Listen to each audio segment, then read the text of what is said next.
Hi hello good morning guys. ಇವತ್ತು ನಾನು ಮೆಂತ್ಯ ಸೊಪ್ಪಿನ ಪಲ್ಯ ತೋರಿಸ್ತಾ ಇದ್ದೀನಿ. ತುಂಬ ಸಿಂಪಲ್ ಮತ್ತು ಕ್ವಿಕ್ಕಾಗಿ ಆಗೋವಂಥ ರೆಸಿಪಿ. ರೊಟ್ಟಿ ಚಪಾತಿಗೆಲ್ಲ ಇದು ಟೇಸ್ಟ್ ಕೊಡುತ್ತೆ ಅಂತ ನಿಮ್ಗೆ ಗೊತ್ತು. ಯಾವುದ್ರ ಜೊತೆಗೆ ತಿನ್ನಬೇಕನ್ನೋದು ಗೊತ್ತು, ನಾನು ಹೇಳೋ ಅವಶ್ಯಕತೆ ಇಲ್ಲ. ಇಲ್ಲಿ ನೋಡಿ, ಇಲ್ಲಿ ಮೆಂತ್ಯ ಸೊಪ್ಪು ಇಟ್ಕೊಂಡಿದ್ದೀನಿ. ಮೆಂತ್ಯ ಸೊಪ್ಪು, ಹೆಸರುಬೇಳೆ ತುಂಬ ಜಾಸ್ತಿನೇ ತೊಗೊಂಡಿದ್ದೀನಿ. 2 ಆನಿಯನ್ ಚಾಪ್ ಮಾಡ್ಕೊಂಡಿದ್ದೀನಿ. ಬೆಳ್ಳುಳ್ಳಿ ಒಂದೆರಡು ಜಚ್ಕೊಂಡಿದ್ದೀನಿ. ತುಂಬ ಈಸಿ ಕ್ವಿಕ್ಕಾಗಿ ಆಗುವಂಥದ್ದು ತೋರಿಸ್ತಾ ಹೋಗ್ತೀನಿ ನಾನೀಗ.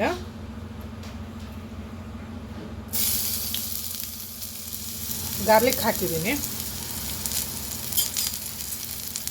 ಬೆಳ್ಳುಳ್ಳಿ ಜಜ್ಜಿ ಹಾಕಿರೋದು. ನಿಮಗೆ ತುಂಬ ಫ್ರೈ ಮಾಡ್ಕೊಳ್ಳೋದು ಬೇಡ, ಇದು ಸ್ವಲ್ಪ ಹಸಿ ಮೇಲಿರಲಿ.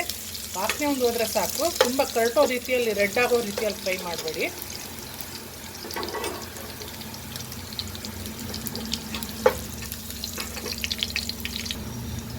ಈಗ ಆನಿಯನ್ ಹಾಕ್ತಾ ಇದ್ದೀನಿ.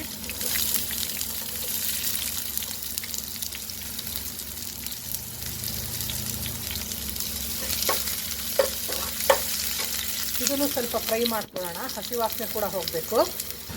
ಓಕೆ ಗಾಯ್ಸ್, ಈಗ ಆನಿಯನ್ ರೆಡ್ ಆಗಿದೆ ಲೈಟಾಗಿ. ಈಗ ಮೆಂತ್ಯ ಸೊಪ್ಪು ಆ್ಯಡ್ ಮಾಡ್ತಾ ಇದ್ದೀನಿ. ಸ್ವಲ್ಪನೇ ಆ್ಯಡ್ ಮಾಡ್ಕೊಂಡು ಫ್ರೈ ಮಾಡ್ಕೊಳ್ಳಿ. ಒಂದೇ ಸತಿಗೆ ಹಾಕ್ತಾರೆ ಮಿಕ್ಸ್ ಮಾಡೋಕ್ಕೆ ಆಗೋದಿಲ್ಲ, ಸ್ವಲ್ಪ ತೊಂದರೆ ಆಗುತ್ತೆ. ಈಗ ಅದ್ರ ಜೊತೆಗೇ ನಾನು ಇದು ಹೆಸರುಬೇಳೆ ಜಾಸ್ತಿ ತೊಗೊಂಡಿದ್ದೀನಿ, ಇದು ಕೂಡ ಆ್ಯಡ್ ಮಾಡ್ತಾ ಇದ್ದೀನಿ. ಓಕೆ ಗೈಸ್, ಬೇಳೆ ಕೂಡ ಆ್ಯಡ್ ಮಾಡಿದ್ದೀನಿ. ಈಗ ಸಾಲ್ಟ್ ಕೂಡ ಆ್ಯಡ್ ಮಾಡ್ತಾ ಇದ್ದೀನಿ. ಎಲ್ಲ ಒಟ್ಟಿಗೆ ಹಾಕ್ಕೊಂಡು ಫ್ರೈ ಮಾಡಿಬಿಟ್ರೆ ಆಯಿತು. ಒಂದು 5 ನಿಮಿಷದ ಒಳಗಡೆ ಆಗುತ್ತೆ. ಇನ್ನು ಮೆಣಸಿನ್ಕಾಯಿ ಖಾರದ ಪುಡಿ ಬೇಕು ಅಂದರೆ ಖಾರದ ಪುಡಿ ಹಾಕ್ಕೊಳ್ಳಿ, ಇಲ್ಲ ಹಸಿ ಮೆಣಸಿನ್ಕಾಯಿ ಬೇಕು ಅಂದರೆ ಹಸಿ ಮೆಣಸಿನ್ಕಾಯಿ ಹಾಕ್ಕೊಳ್ಳಿ. ಅದು ನಿಮ್ಗೆ ಬಿಟ್ಟಿದ್ದು ಆಪ್ಷನ್ನು. ಹಸಿ ಮೆಣಸಿನ್ಕಾಯಿ ಆದರೂ ಹಾಕ್ಕೊಳ್ಳಿ, ಖಾರದ ಪುಡಿ ಆದರೂ ಹಾಕ್ಕೊಳ್ಳಿ. ಈಗ ಮಿಕ್ಸ್ ಮಾಡ್ಕೊಳ್ಳೋಣ. ಸ್ವಲ್ಪನೇ ಹಾಕಿದ್ದೀನಿ.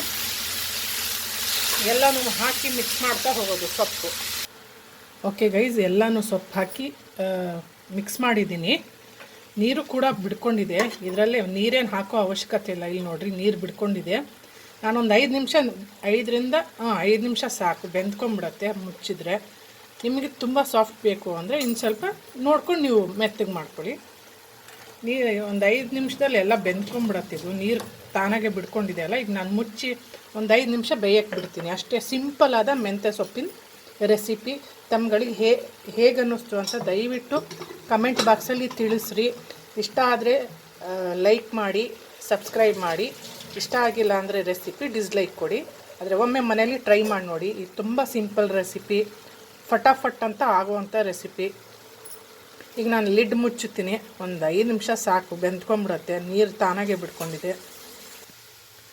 ಓಕೆ ಗೈಸ್, 5 ಮಿನಿಟ್ಸ್ ಆಯಿತು, ಚೆನ್ನಾಗಿ ಬೆಂದಿದೆ. ಇಷ್ಟೇ ಸಿಂಪಲ್ ರೆಸಿಪಿ. ತಮ್ಗೆ ಇಷ್ಟ ಆದರೆ ಈ ರೆಸಿಪಿ ಲೈಕ್ ಕೊಡಿ, ಇಷ್ಟ ಆಗಿಲ್ಲ ಅಂದರೆ ಡಿಸ್ಲೈಕ್ ಕೊಡಿ. ಓಕೆ, ಟೇಕ್ ಕೇರ್, ಬಾಯ್ ಬಾಯ್.